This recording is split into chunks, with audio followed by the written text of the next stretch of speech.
Guys, nakamata ko nga ing ani na dayon ang porma, di basta-basta. So gawas kog balay tapos padulong dai kog Cebu. Uban ako ang siyempre kinahanglan jud ako gasawang kauban kay delikado na koray na luoy. So padulong mi og Cebu. Padulong mi karon og airport. Biyahe mi. Mo na nagprepare man sa kanya palarga mi. So ko let's mig airport taod-taod tapos siyempre maporma tag panagsa kay nagsa na aning porma. Then kay ang purpose lang jud namo nga nganong biyahe meron kay gusto ra jud namo motila og kanang lechon sa Cebu. Kani excited na kayo kay hingaon mo po ning lechon ray wala.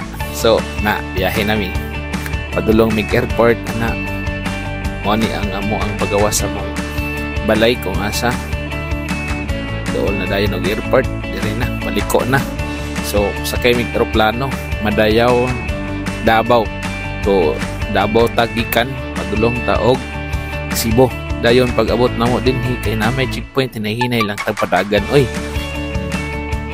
So mingaw ang dalan ana diretso mi excited kaayo ni akong kauban nang di pod basta-basta kay siyempre lingaw baya po dito sa Cebu yung traffic na diri nga na area.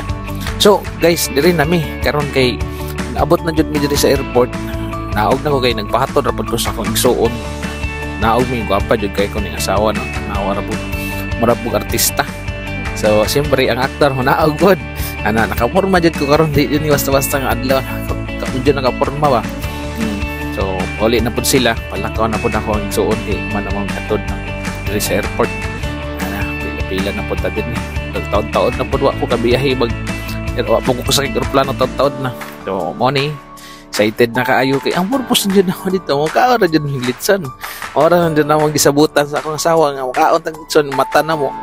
So diri na pabiyahe na medyo dali ra man kay ng eroplano pag lapag na mo 32 minutos ni abot na mi dayon og Cebu lagi. Grabe pagkadali ra jud ni umingaw kaayo wa na pud mi wa na mo katulog kay nabot man dayon may og kanang Cebu di ara.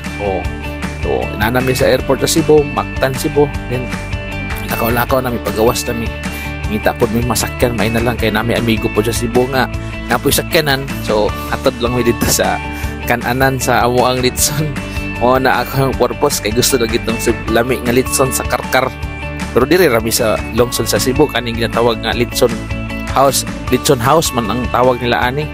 So tilaw mi aning spicy nila nga litson o kanang karkar kasi litson ara perting lami adjod ani mga kaibigan mga kapatid lami kayo ang suka lami ang panit lami wala joy malabay pati bukog malakaon jud ninyo. So diri sa kaninga kananan matama ra pud ang presyo kay sulit man pud lami man jud nawan kaporma ang aktor.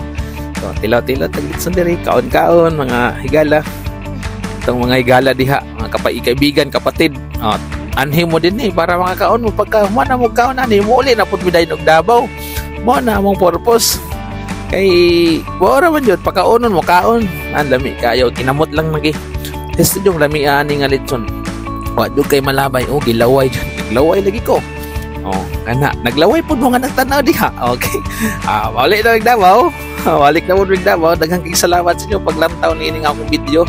Have a great day.